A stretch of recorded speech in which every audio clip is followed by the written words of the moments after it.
बच्चों, let's read the question. The question says, if E. coli is grown in a medium with recombinant DNA having ampicillin resistant gene, then the term transformants will be applicable to those E. coli which have. Question में हमसे पूछा गया है कि अगर हम एक E coli को ग्रो करें इन अ मीडियम जिसमें कि रिकॉम्बिनेंट डीएनए प्रेजेंट हो with ampicillin resistant gene, and then हम ट्रांसफॉर्मेंट टर्म्स किस तरीके के इकोलाई के लिए यूज करेंगे. हमारे पास ऑप्शंस गिवन है. Option 1, not uptaken the ampicillin resistant gene but are capable of surviving in the ampicillin containing medium. Option 2, not uptaken the ampicillin resistant gene and are not capable of surviving in the ampicillin containing medium.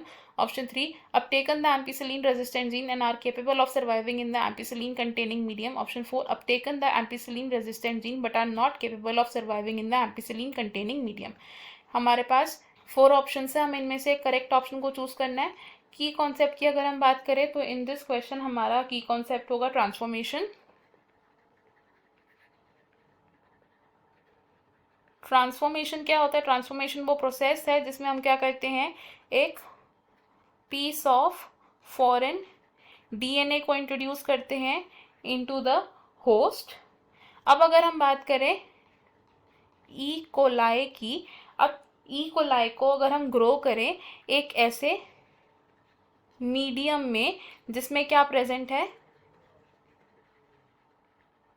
Recombinant DNA present है, और इस recombinant DNA में क्या present है, further recombinant DNA present है ampicillin resistant gene, यानी कि ampicillin antibiotic का कोई नेगेटिव इफेक्ट नहीं होगा इन पर.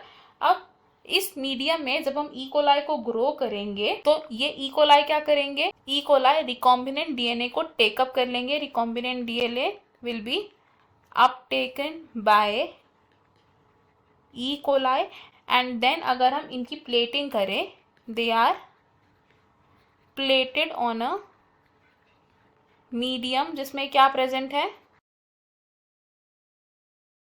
एम्पिसिलिन एंटीबायोटिक प्रेजेंट है. तो ऐसे ई कोलाई जो एम्पिसिलिन मीडियम में सर्वाइव कर रहे हैं और जिन्होंने रिकॉम्बिनेंट डीएनए को अपटेक कर लिया है, तो ऐसे ई कोलाई को हम क्या बोलते हैं, these are called as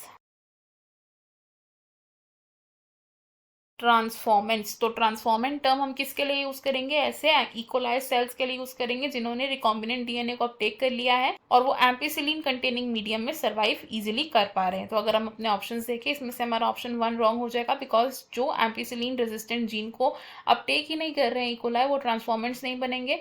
option 2 भी रॉन्ग होगा, बिकॉज जो इकोलाई एम्पिसिलिन रेजिस्टेंट जीन को अपटेक नहीं कर रहे हैं, they will not be transformants. Option 3 हमारा करेक्ट है, एंड ऑप्शन 4 भी रॉन्ग होगा, बिकॉज जो ई कोलाई सेल्स सर्वाइव ही नहीं कर पा रहे हैं एम्पिसिलिन कंटेनिंग मीडियम में, वो ट्रांसफॉर्मेंट्स नहीं कहलाएंगे. हमारा फाइनल आंसर होगा इस क्वेश्चन में option number 3. I hope you have understood it well. Best of luck. Thank you.